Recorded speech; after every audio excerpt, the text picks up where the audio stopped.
Can you hear me? Okay. Hi, everyone. So now let's welcome Najoung Kim. Najoung, she's currently an assistant professor in the linguistic and also computer science department in Boston University. Her research lies broadly in the intersection between linguistics, LP, and also cognitive science. So she has many interesting work in understanding the meaning and generalization of how both human and machine learner can learn. And she will talk to us about how they handle the novel input and also implicit meanings. So her research has been recognized by many best paper awards, and today she'll talk to us more about the recent results on compositional linguistic generalization. Please welcome Najoung. Hi. Oh, is it working? Yeah, thanks for the introduction and thanks for having me. I don't often talk in like this type of audience, so I'm very excited to like hear your thoughts. Maybe like you have thoughts from like a different angle that we didn't think of. So I will, just feel free to interrupt and like ask questions or like, raise points. Okay, cool. So I want to start off by explaining what I mean by compositional linguistic generalization. So I'm using this expression to mean producing and comprehending novel linguistic expressions that haven't been encountered before by a speaker. So hence that's generalization. And I would say like it is widely accepted, at least in the cognitive and linguistic communities, that this generalization is achieved by composing constituents or smaller parts in the language that speakers already know. And, like this is kind of obvious if you think of like the things that you produce and like understand in language and day-to-day life. Like it's not necessarily because like you have heard of some sentence before that you are able to like produce it and like understand a lot of the things that we say, like the sentences that I'm saying now probably hasn't really been uttered before, or like you haven't heard of them before. So I'll walk you through an example.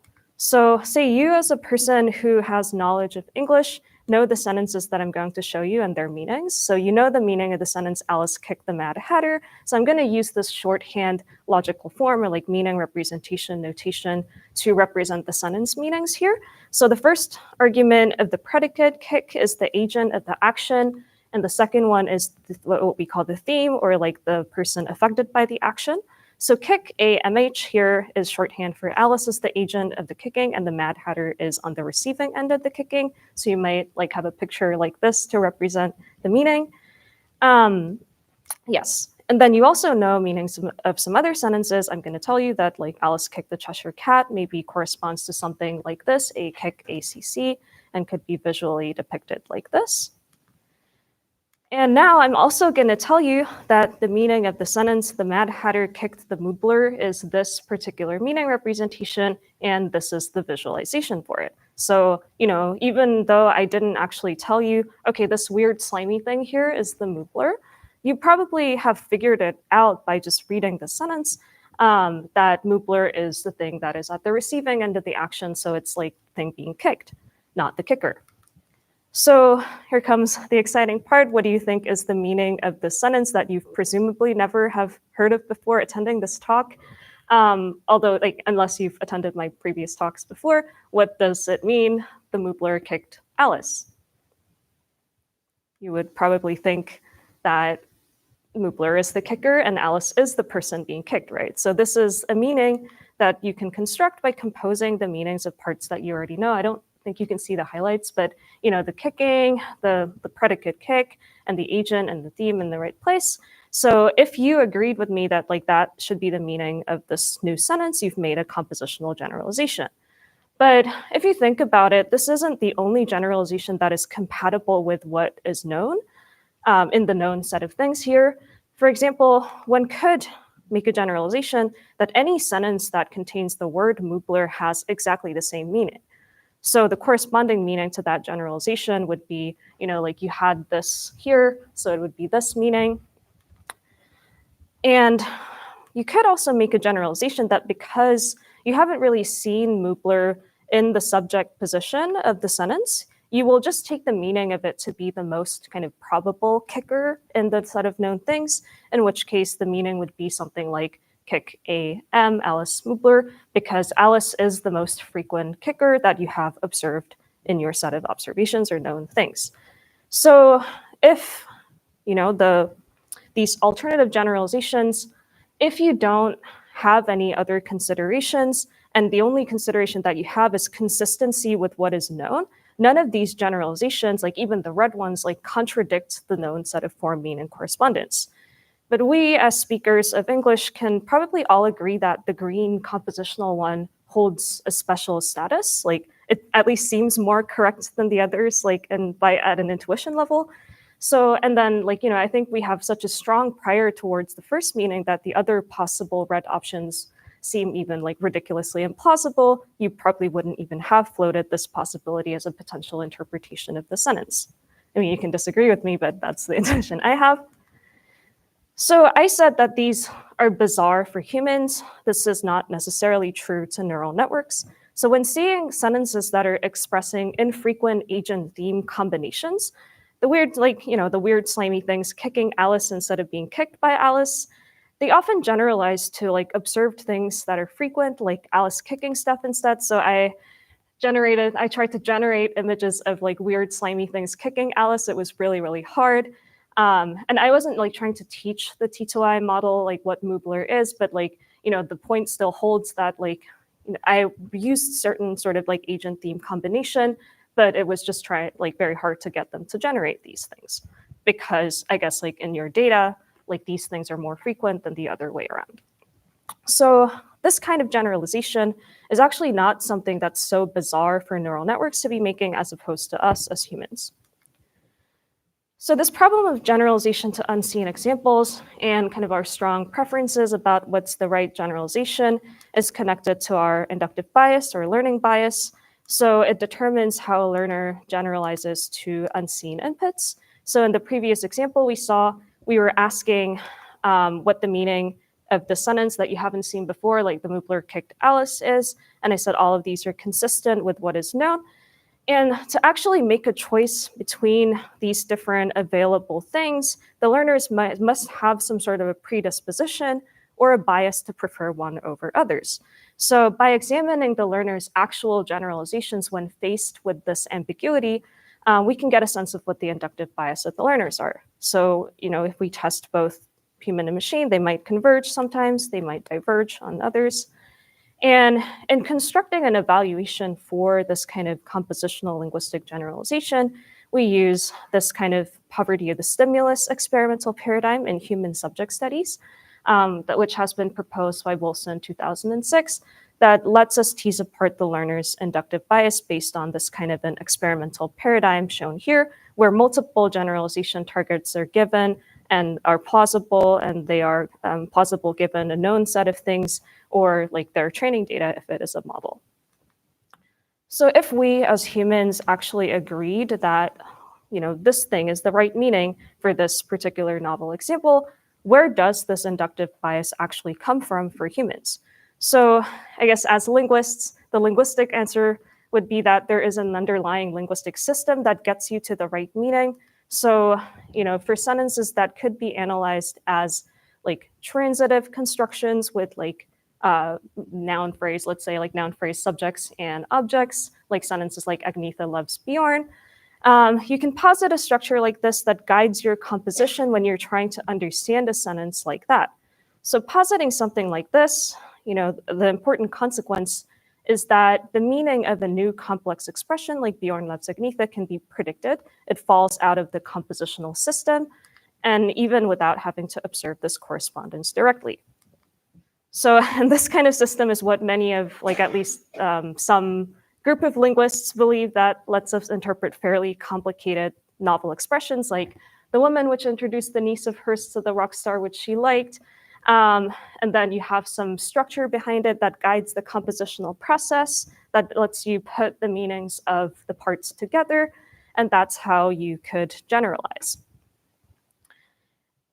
And how do neural networks fit into this picture? So it has traditionally been considered a challenge both empirically and conceptually for neural networks in the connectionist literature, if you're familiar.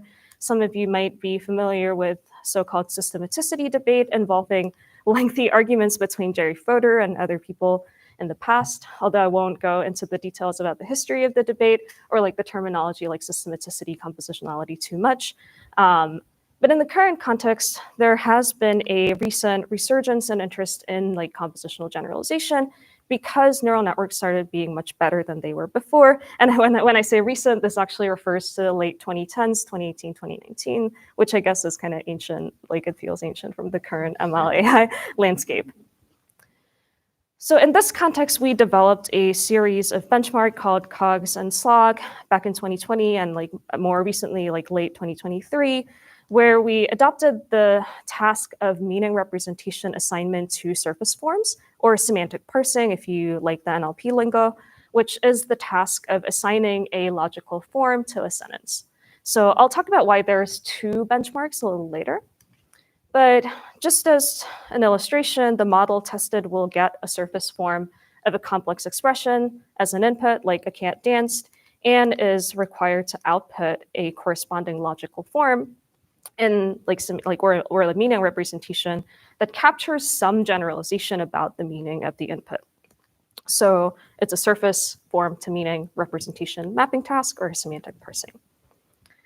So the benchmarks cover a wide range of linguistic generalization phenomena, and you can look at the papers if you want. But what I want to point out today, and what I want you to take away today, importantly, is that these generalizations can be grouped into two types, lexical and structural. So what do I mean by lexical generalization? So if we see things like the wug saw the dog, and I tell you that it's this meaning, I'm seeing the dog, and then, what do you think is the meaning of the sentence that you probably didn't hear before? Like the dog saw the wug, probably that, most of you will think that this is the meaning of the novel sentence. And presumably the individual parts and the linguistic structure allowed us to compositionally generalize to a convergent complex meaning here. And the particular example falls into the case of what we called lexical generalization, because this problem has the form where the target has the same underlying structure as some of the examples that are already known to the speaker. So in particular, the dog saw the wug, which is the generalization target, you can posit like the same underlying structure with an example that you already know. So here, the assumption is actually that you never see the wug as a grammatical object during training or exposure, although I can show you only one example of known things because of the lack of space. So you can imagine this is like, you have a bunch of known things that the model gets trained on, and at least one of them has exactly the same structure as the generalization target, and you also see all of the individual kind of lexical items in your training data. And here we, as a first approximation, we consider human generalization patterns to be the gold target. So some of the gold generalizations actually have been attested by yourself, hopefully, by convergent interpretations in the wug scenario and the Mubler scenario. These are all lexical generalizations. Hopefully you agree with me. But just in case, if you want empirical evidence, this kind of generalization has also been observed in children as young as 20 months old in kind of the developmental linguistic literature. On the other hand, structural generalization refers to generalization scenarios where the target has different underlying structure to any of the complex expression that the learner has encountered so far. So if you look at this particular example, generalizing from the cat saw the red dog to the red cat saw the dog has different underlying structure posited by like linguistic theory or like whatever framework that you want to use. So you can see that, again, like the individual components have all been observed. It's just like how they got put together has different underlying structures.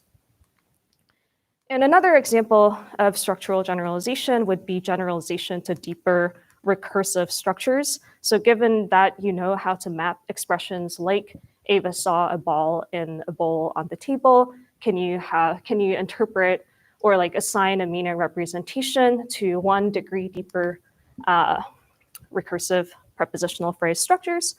So that is also a case of structural generalization because the training and generalization structures differ, although they have all observed like underlying constituents. So again, maybe here we want to say that human generalization is the gold target, but here is where the story gets a little bit complicated. So I think people generally find the two kinds of structural generalization that I talked about before, modification in different positions and generalization of like additional degrees of embedding, like quite intuitive. Like I don't think anybody like discernibly was concerned that I was positing this as a generalization task, but it is actually difficult to find empirical evidence for specific structural generalizations we're positing here, because it's actually much harder to control for structural exposure in humans, as you can imagine, than lexical exposure. So, like you can come up with new words easily, like Mubler or Wug or whatever to use experimentally, but it's harder to come up with like, general like structures or like, like can have some confidence that like, oh, like my subject has never seen this particular structure before coming into my lab. So that's why it's hard. And this leads to, lexical generalization being much more amenable to lab studies, and, hence kind of a wealth of supporting evidence for those. But I'd also want to mention that, like, probably because the target generalizations are so intuitive for adults, like, so I just like used one example to illustrate. So a lot of the kind of the generalization studies target children. So that's, I guess, like less obvious than like in adults. Like we kind of agree that like this does happen.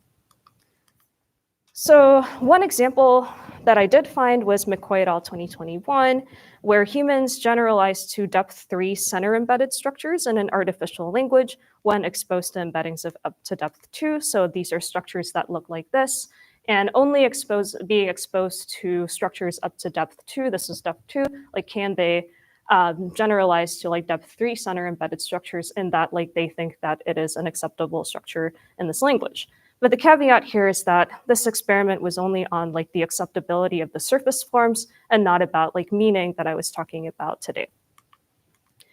So then that was about like kind of embeddings, and what about modifier generalization of this kind?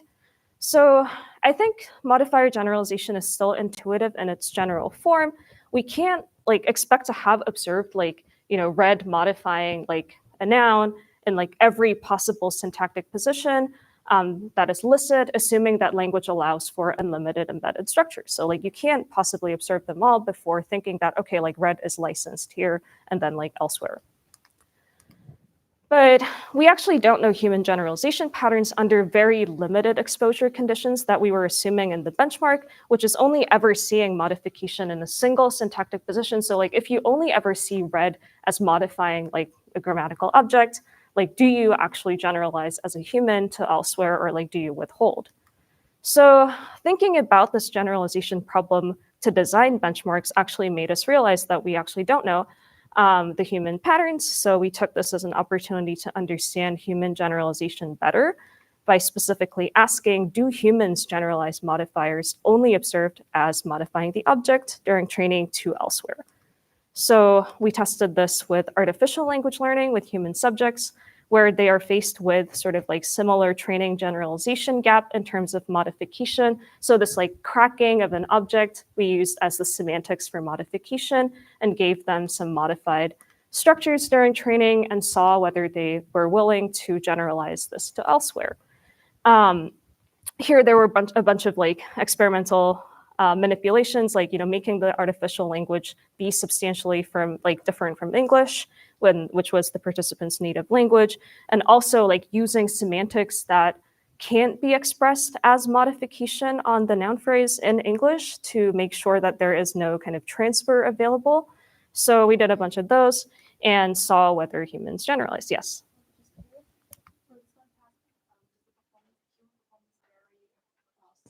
Their native language? So we only recruited participants. We controlled the native language of the participants, but that's an interesting question because we said, oh, we used like semantics that can't be expressed with the structure in English, but like in other languages like Mandarin or Korean, like you could also have like such modification structures express this kind of semantics that we used. So that's a really good question. And I think like there would be probably transfer effects because we also had other experiments where we made the modification align with like English, and then the generalization pattern was a little bit like quantitatively different, but not in a different direction. So I could see like your native language affecting generalization here. Yes. How much variance is there between human subjects? Yes, that's the next slide. Yes, I will talk about it. Yes. Did you have a question? Create this artificial language?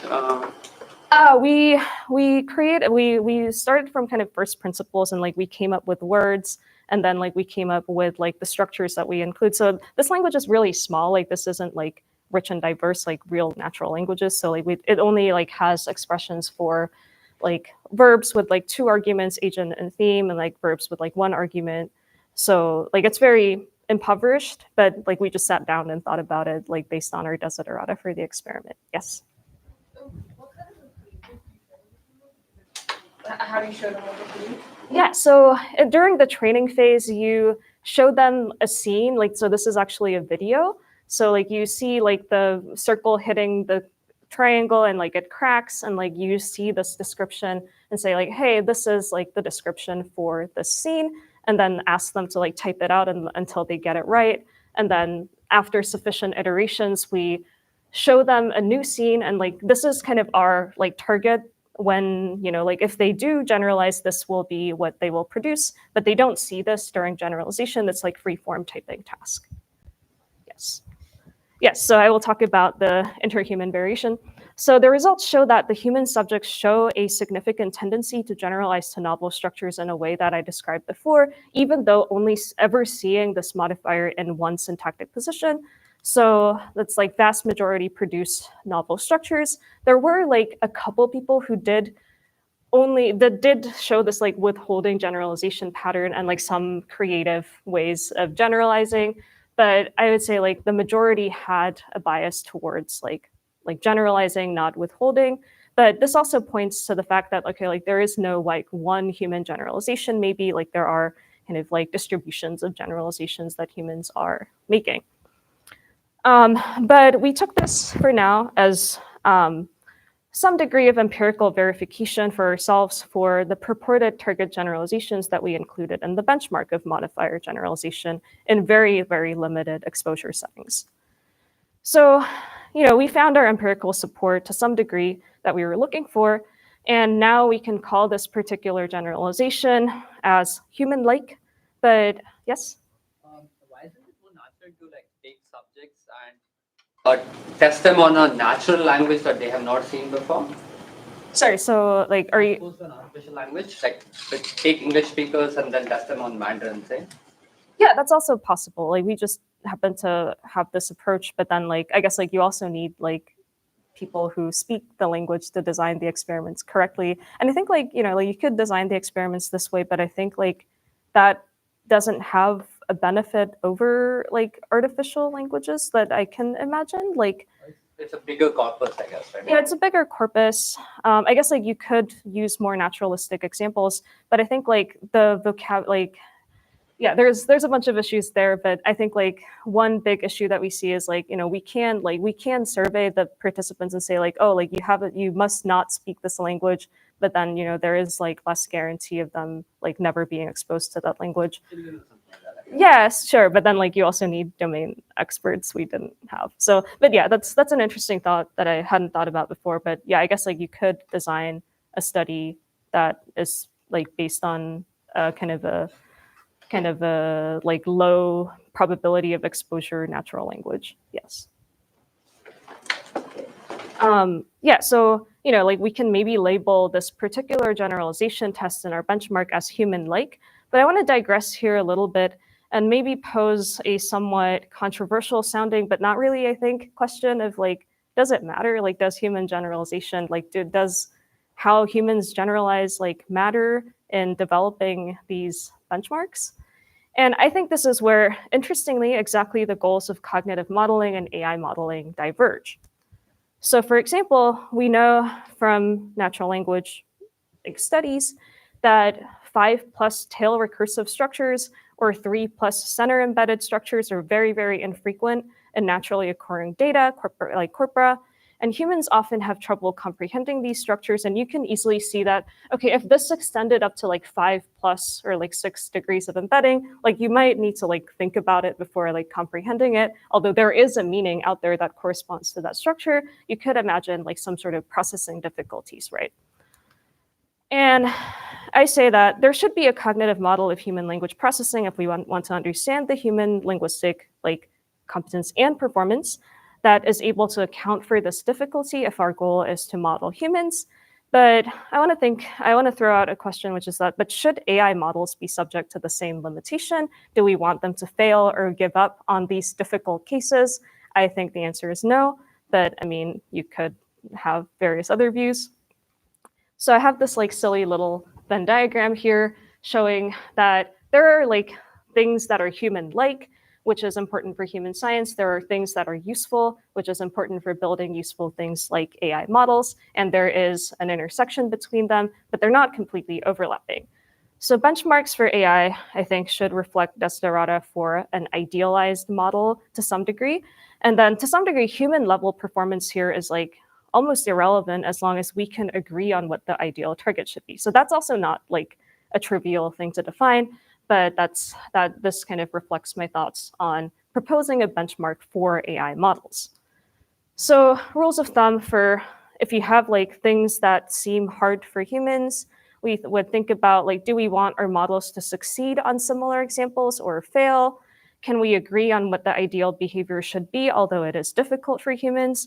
And if the answers are yes to both of these things, I think superhuman targets that fit these conditions are arguably more useful than human level targets because at least I want the models to do things that I can't, not like things that I can. So, that's just some thought.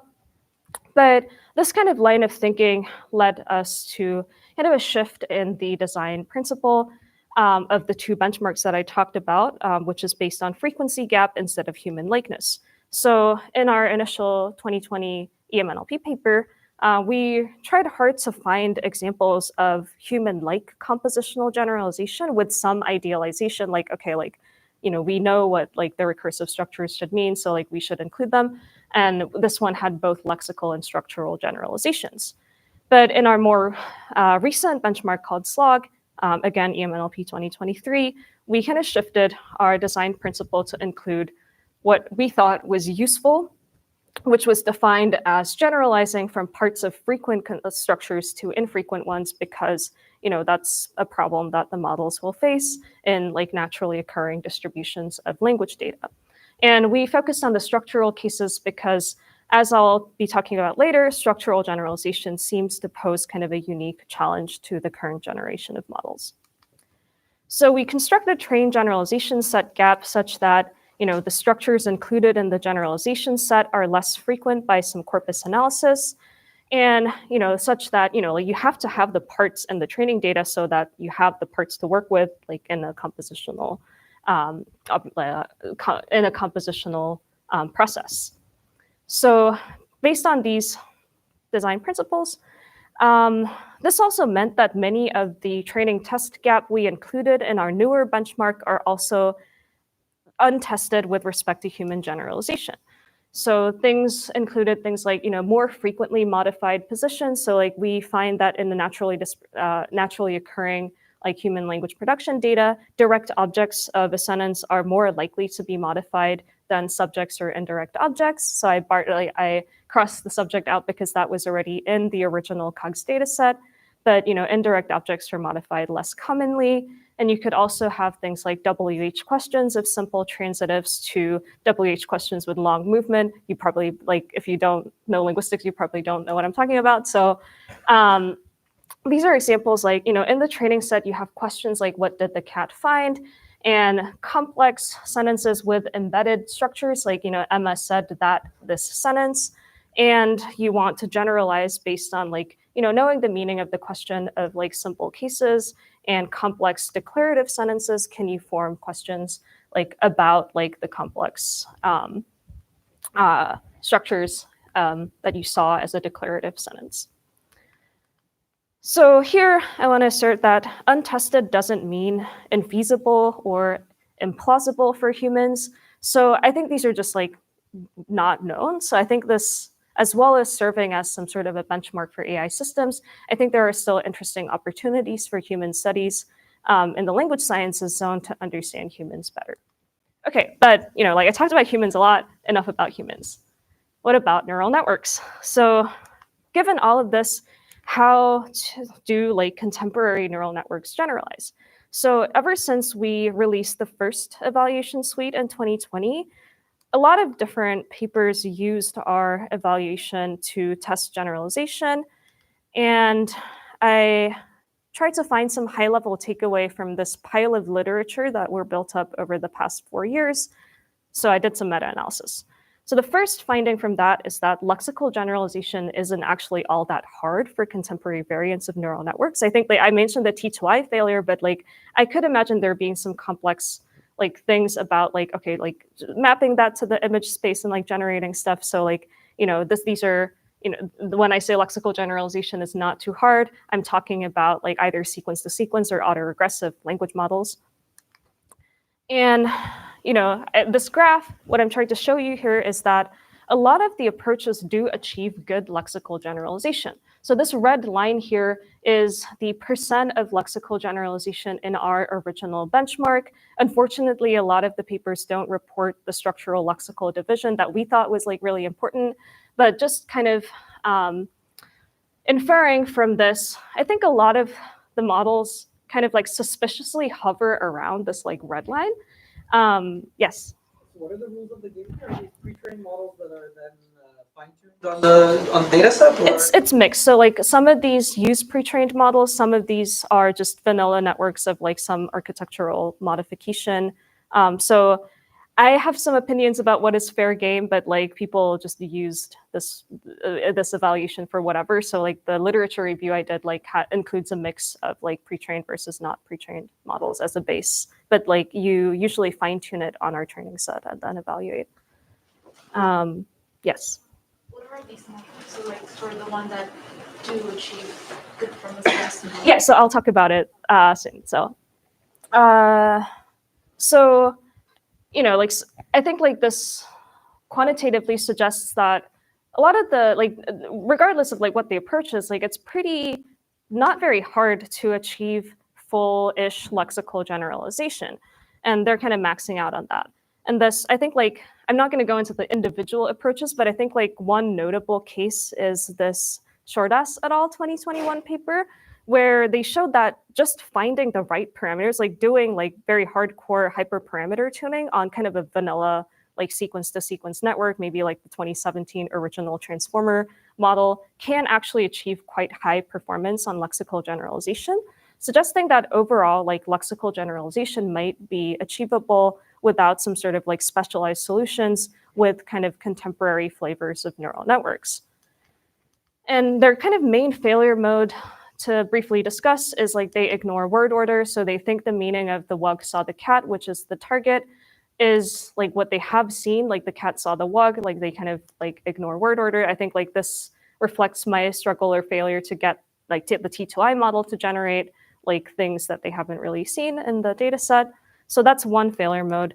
And the another, a different failure mode is that they kind of ignore a combination of unobserved syntactic position in the word. So if you've never seen the wug in the grammatical subject position, they kind of tend to replace it with things that they've frequently seen. So they think the meaning of the wug saw the cat is the meaning equivalent to the dog saw the cat. That's their kind of generalization in a failure mode. Yes. How much difference is there in these failure modes between things like RNNs or something and things like transformers? Yeah, there is kind of an in-depth analysis in the original paper, but I think there was some interesting difference in terms of whether they can form valid logical representations structurally. RNNs tend to make less mistakes about structurally valid meaning representations. I thought that was kind of interesting. That's one thing I could think of. There are kind of minor things that are hard to characterize concretely, but they seem to be quite different sometimes. But this kind of failure mode is observed pretty frequently in both models. So to kind of talk about structural generalization, I think my meta-analysis indicates that structural generalization is quote unquote hard. So why do I say that? Only a handful of solutions achieve non-trivial accuracy. If you remember the previous blue bars, the density of the bars that are high are much less dense. It's not shown on the graph, but not so amazing performance on structural generalization also seems to hold up for the newer generation of big-ish models. The llama model only gets 40% on the new benchmark when you fine-tune the model on it. But what's more noticeable is that the non-trivial performance on structural generalization is only achieved by approaches that incorporate explicit signals about the target linguistic structures. So, so some models explicitly incorporate kind of a symbolic parser in their loop, and then they also have like algorithms that kind of decompose the structures that are targeted. I'll show you an example later on. Or they kind of do some like grammar induction and do data augmentation based on the inferred grammar. So these all involve, all the solutions that work currently kind of involve like either latently inferring the structure or like explicitly kind of baking in the known things about target structures in our generalization set. So I coded them in terms of whether like some sort of structural supervision or like some sort of like structural prior from the researchers were incorporated into the architecture design or not. That's like green versus red. And you can see a pretty stark difference here that like, like if you don't have those, like the models almost completely fail. And the main failure modes, the models tend to think that the meaning of the dog on the table saw the cat, where you don't have you haven't really observed like modification on the grammatical subject, like you kind of fall back to known structures. And there was also kind of an interesting bias that we characterized by observing a lot of outputs in like kind of sequence-to-sequence neural networks and like pre-trained autoregressive ones. So there was a bias towards like short distance dependencies to the degree that like they are truly doing novel things that were not in the training data, but that's totally implausible. So let's think of this sentence like Emma gave a cat that slept a fish. So you can decompose the meaning of it. So if you think about what this sentence means, it means something like, the cat is the sleeper, and then, the like giver of the fish is Emma, and the thing being given is the fish, and the cat is the receiver, right? So that's the meaning of this particular sentence. But if you look at like model interpretation, and often we find these in things like T5, fine-tuned on our data set, llama, fine-tuned on our data set, and like kind of a vanilla transformer trained from scratch on our data set, what we often saw is that, there's this really weird thing where, there is Emma, the giver, and the thing given is the cat, and there is no receiver. And then you create this like transitive meaning of sleep where, okay, like the sleeper, like agent of sleep. So it's like, cat, basically corresponding to a cat slept a fish, which doesn't really mean anything in English, but like maybe you can think of it as like the cat ordering the fish to sleep. So I say that that's a short distance dependency because then you have like, Emma gave a cat and then like cat slept a fish, like this local dependency. Whereas if you want to have the original meaning, there is like a long distance dependency between like gave and the thing being given, intervened by this whole thing that has a verb intervening with it. So I think this reflects, we can characterize it as like a bias towards short distance dependencies, and the model really wants to do that. And this kind of failure in structural generalization seems to persist in relatively newer work that doesn't explicitly incorporate linguistic priors. So without these kind of signals, neural models seem to almost categorically fail, like kind of in line with the meta-analysis that I did. So there was this like recent Nature paper by Lake and Baroni in 2023 proposing kind of a meta-learning approach for compositionality. And they also note that meta-learning for compositionality, their approach fails to handle novel and more complex sentence structures, the structural generalization in COGS, with error rates at 100%. So there is categorical failure if you don't have kind of linguistic priors. And a similar categorical failure is noted in a more recent 2024 paper by Najoung et al. As well. So similar statement saying, we find that our approach SQ transformer doesn't achieve better performance than the vanilla transformer on COGS test examples with deeper recursion depth or a novel combination of modified phrases in grammatical worlds, which is the modifier generalization. And these are both cases that fall under structural generalization. So the words in square brackets are mine. And I'll show you a solution that has been proposed that works. So those ones have explicit linguistic guidance. So Drozdov et al., interesting paper, proposed parsing with prompting. So their prompting pipeline is pretty intense. You have like iterative subclause decomposition, you do phrase identification, iterative prepositional phrase decomposition, noun phrase annotation, verb phrase normalization. So each pipeline step is an LLM call with designed prompts and examples to solve our problem. So, it works really well. You get almost 100%, but, the pipeline involves pretty strong linguistic design. So, this is a functional solution and the model successfully generalizes, but I think it is because you have this linguistic prior built into the approach. So I think the conclusion here is that no evidence of human-like, in brackets, structural generalization in neural networks without externally supplementing structural knowledge. Okay, so I think I'll end with open questions. So in light of this takeaway, I think the first kind of observation I want to make is the lack of a generalizable, scalable solution to compositional generalization, including the structural kind.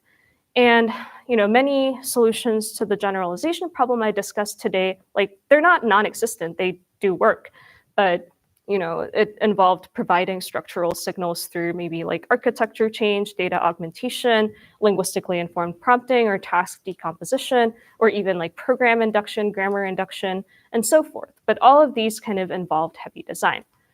But I think they tend to be like kind of phenomenon, like things that we precisely included in the data set as a challenge, and also like language tailored, like, it is unclear whether, some languages don't even have prepositional phrases, they have postpositional phrases. So if you have like, prepositional phrases in your linguistic priors, it could generalize, but maybe it's a question.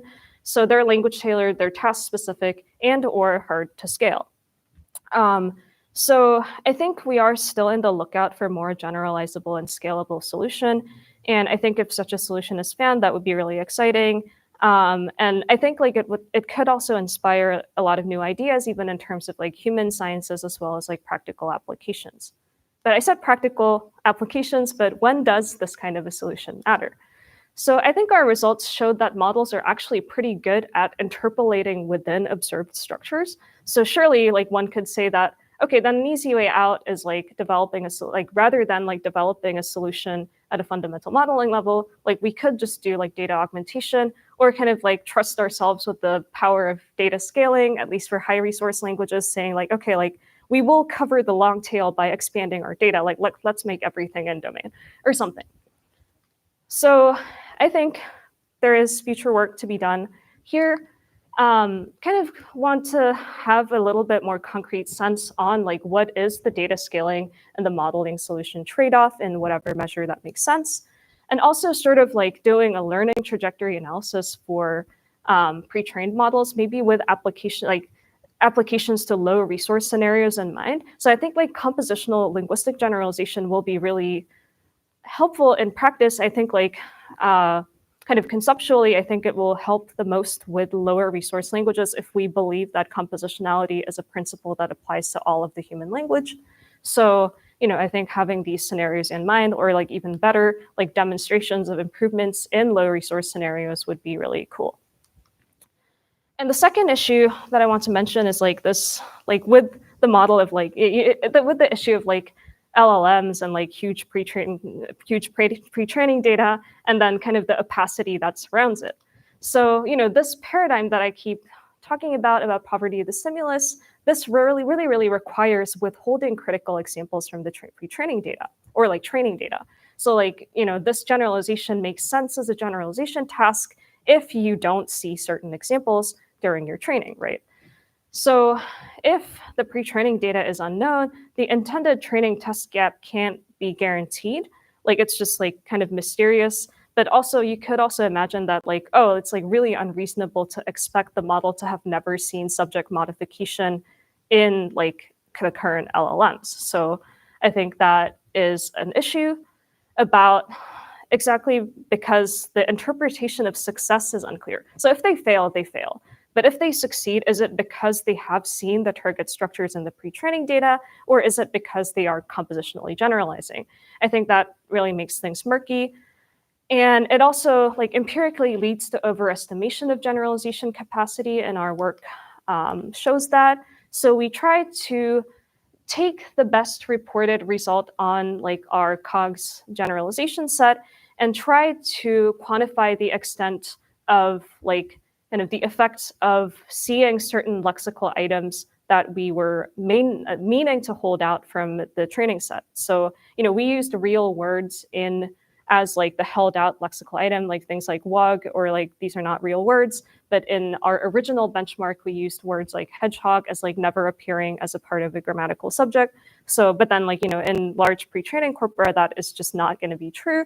So what we did was we regenerated our data set with fake words, with various approaches to generating the novel lexical items. So random character sequences, or kind of consonant vowel alternation, so they are kind of pronounceable and have kind of more valid transition probabilities between characters and stuff like that. But the kind of the takeaway here is that all of these approaches, when you evaluate it on kind of things that we think help in maintaining the training test gap that we proposed, the models do, the best model with the best reported performance do perform a lot less well. So 14 to 19 percentage point overestimation in the best case. So, I think our tests themselves are challenged by the paradigm shift to models with opaque pre-training data. And in this paper, we propose some kind of remedies regarding lexical generalization, but there really isn't a good way out of structural generalization because controlling for structural exposure is hard. So that is the 2.5 evaluation paradigm. I think there is also a critical issue that the semantic parsing setup, translating from surface form to logical form, requires fine-tuning, almost always requires fine-tuning, which is either unavailable if you have an API-based model that don't allow you to fine-tune models, you can't do this. And it's slightly out of paradigm for the current generation of models. A lot of the benchmarks are taking this few-shot framework. And the main issues is that the task requires grasp of the syntax of the meta, what I call the meta language, which is the syntax of the logical form itself. So it's hard to learn from few-shot. I guess you could have a lot of few-shot examples these days with long context models, but you can't really teach the model the syntax of the logical form with small number of n shots. So we're thinking maybe question answering or some other downstream task that requires the correct comprehension of target structures rather than mapping to a meaning representation might be a better test for the current generation of models. And this kind of an attempt exists, but I think there's a lot to work out still in terms of removing obvious heuristics. I think there's just some things are cleaner if you do the meaning representation mapping than creating an evaluation based on downstream task. But I think if this reformulation gets done well, it could also help establish a better connection between our compositional generalization tests and kind of downstream useful task performance. Okay, and finally, there is an open question 3, which is, independently of AI, what we found is that human structural generalization is a little bit underexplored. And there's a lot of methodological blockers. This opacity in training data and hard to control for structural exposures, I presented it as a problem for LLMs, but it's also a problem for humans. We don't know what structures people have observed or children have observed before coming into the lab.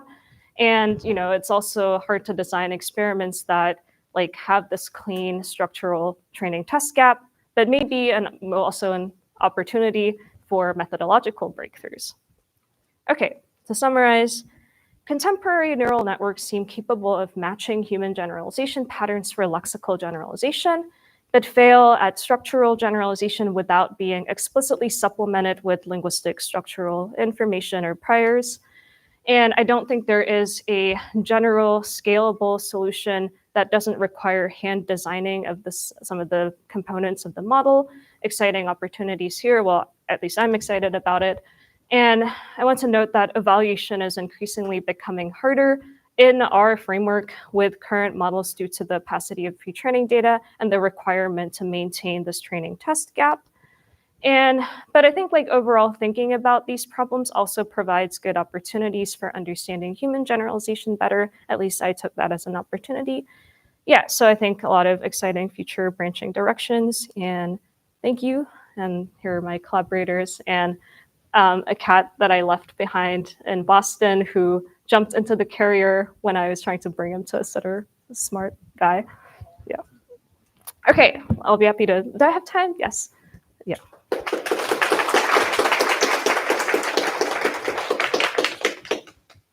I think we have time for a few questions. Yes. So during the entire talk, you haven't mentioned stuff like common sense and how that could help disambiguate like structures. Like maybe there are two parts of the trees, but then I wouldn't. Without common sense, I probably would see like a cat slip a fish a grammatical sentence, but with a common sense, I won't. Like that just doesn't make sense to me. Sorry, like, so what wouldn't make sense to you? A cat, I gave a cat that slept a fish. Yeah, that just doesn't make sense to me. Oh, really? Like, okay. Maybe, I don't know. Like, I don't know if people like it. I guess it's just the common sense. Yeah. But I take your question. Yes, I think like I understand your question. So I think like there are two parts of it. So I think like there is kind of the linguistic structure building system that I wanted to kind of like emphasize in our work, and there is also like kind of the real world inference like that really connects to like what the lexical semantics of the individual words mean and like how plausible they fit together and things like that. So I think like we wanted to separate that a little bit here, like to kind of tease apart kind of the structure building compositional machinery versus like the commonsensical stuff. So I think like it is totally fair to think about like, okay, like what is the generalization scenario where common sense is really recruited to tease things apart.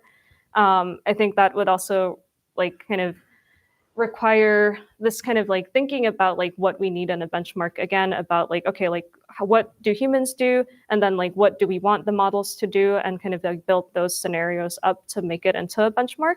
So we didn't do that. Like we didn't really do that. And that's why I didn't talk about it, because like we kind of ignored it and like we treated it as like symbolic manipulation. Although in our like synthetic like training test example generation, we try to at least like take into account some kind of restrictions, semantic restrictions about like what verbs go with other things. So like we did have some of those considerations. So even the pre-trained models wouldn't be so thrown off, although like, you know, that's kind of crude. So like there are some corner cases where this doesn't seem to hold up. So there are some considerations, but like to really kind of build a benchmark about like how does human common sense like aid compositional generalization to novel structures, I think like you need to kind of start from ground up and like think about what the problem actually is and build a benchmark for that. But I think it's an interesting question.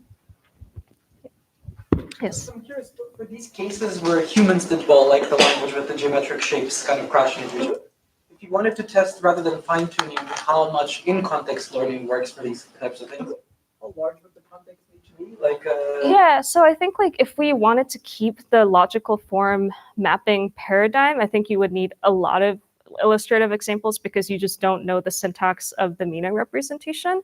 But if it is just like, oh, like I want the model to generalize to understanding of this particular complex expression, then like, you know, maybe you could construct, make it, if it's like a QA about that particular sentence, then like maybe you don't need that many few shot examples because like the model probably knows how to do question answering, like knows what question answering is from its training.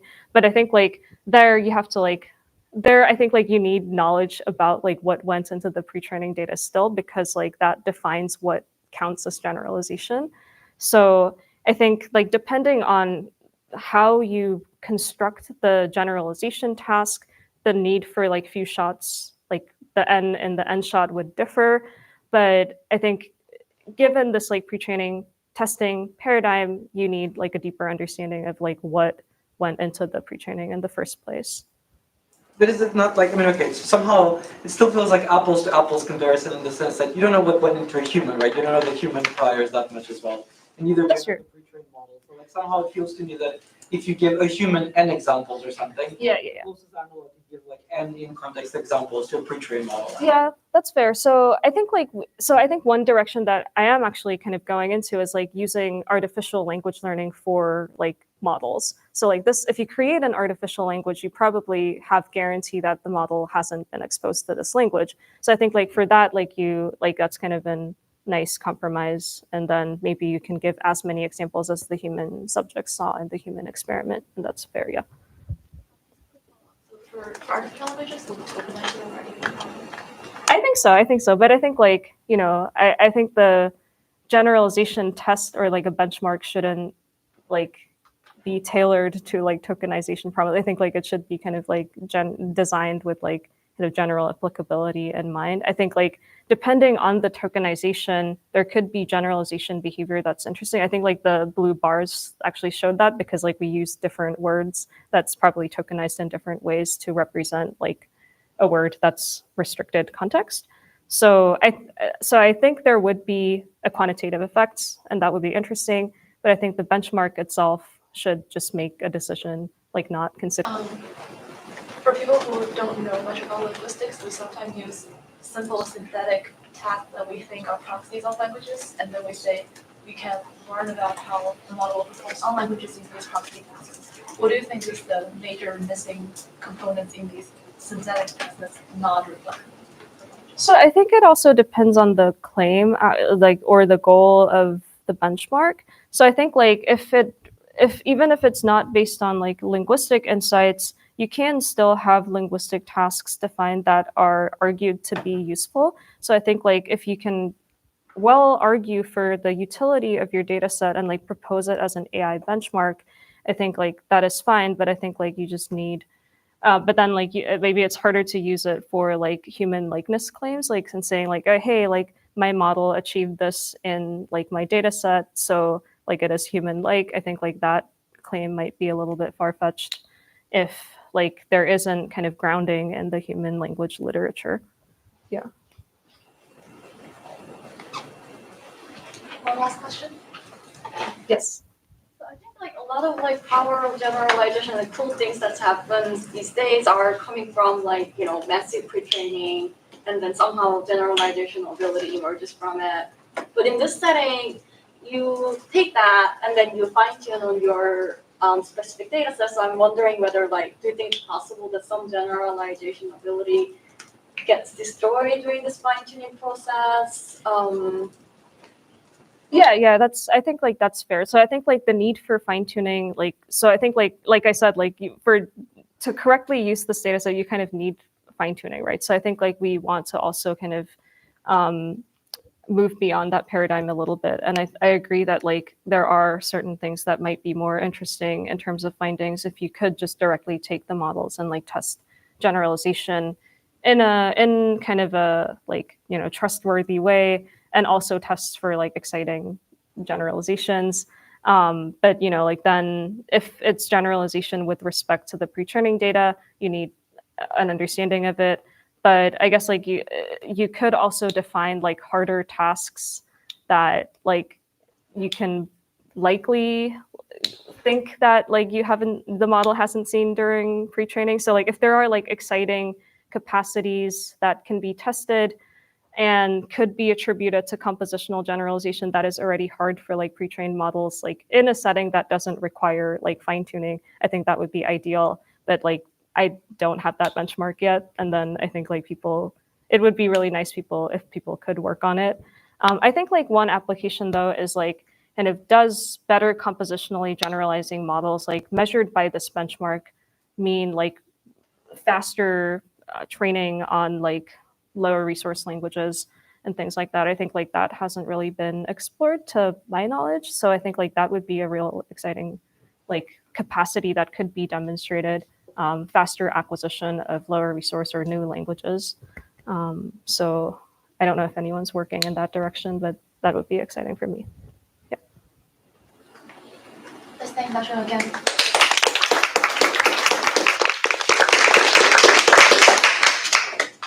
So we'll have our